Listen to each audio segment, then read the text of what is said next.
I'd say when I was 17. I grew up in what you'd call a religious house. We went to church every Sunday, had a good sense of right and wrong. But something was always missing. Quite frankly, my teenage years were kind of miserable, and I was looking for something more.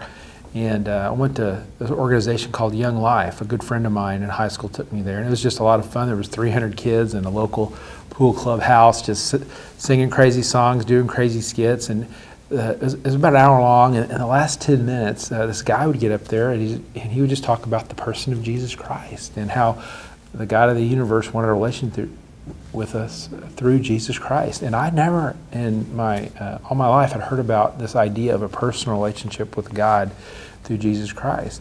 And we went on a ski trip and had an opportunity to act on this. They just, each night they went through different parts of the life of Jesus, talked about how he was God, and talked about how sin had separated us, and gave us the opportunity to accept the fact that the death of Christ paid for it all. And it just seemed so clear. And I was ready, because up until that point, I was kind of dependent on my good works. I was a pretty good kid, had stayed out of trouble, and I kind of had the philosophy that if your good works outweigh your bad, you're okay. But I realized I wasn't okay, and I wanted to be. So I always wanted to follow God, but I just didn't know how. And then somebody explained it to me, and so I accepted, and I literally felt my sins being lifted off me. I can remember that moment when you have the opportunity to stand up in front of a crowd and let people know. And I literally remember the sins being lifted off my shoulders. And I remember before that time sitting in the snow in Colorado in the mountains, looking up at a full moon and just saying, God, I want my sins taken care of. I want what your son Jesus did on the cross to take away my sins.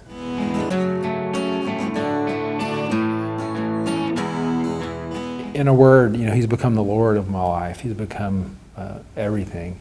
Because when I, like I said before, when I was 17 and accepted the death of Christ to pay for my sins, I didn't really understand that meant to follow him completely as my Lord. And so for 2 years, I pretty much did what I wanted to do. And I became increasingly convicted that this was wrong. It was hypocritical. Either Jesus is the Lord of the universe deserving my full commitment, or he's not real, and I shouldn't waste my time. I should just do whatever I want to do. And so when I was 19, a freshman in college, I came home, and it was kind of a similar experience as like when I became a Christian. It was late at night.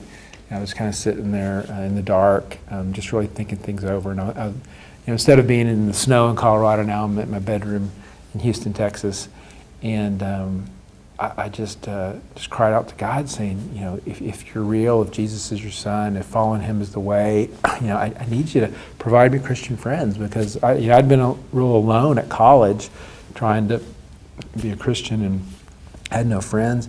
And so I go back after Christmas break.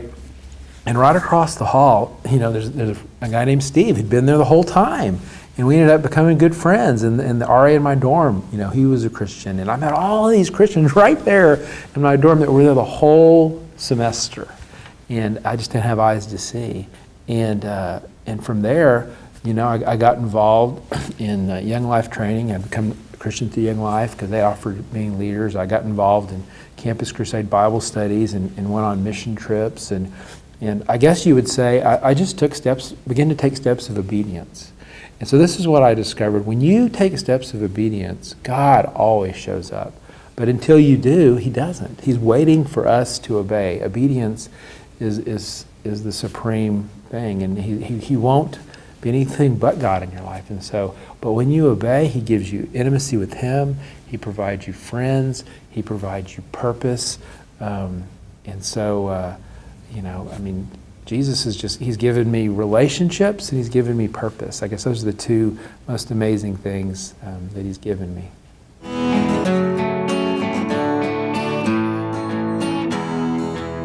When you obey him, when you make him Lord, and when you commit to, by faith, obey him, he will provide you with a tremendous sense of meaning in your activities and quality in your relationships. And I can't think of any other meaning in life other than wanting to have loving quality relationships and wanting to have a great sense of purpose. And so if you're searching for meaning, you need to make Jesus the Lord of your life. You need to commit to obey him, of course, but you can't commit to obey him until you first accept what he's done for you, which is the death on the cross.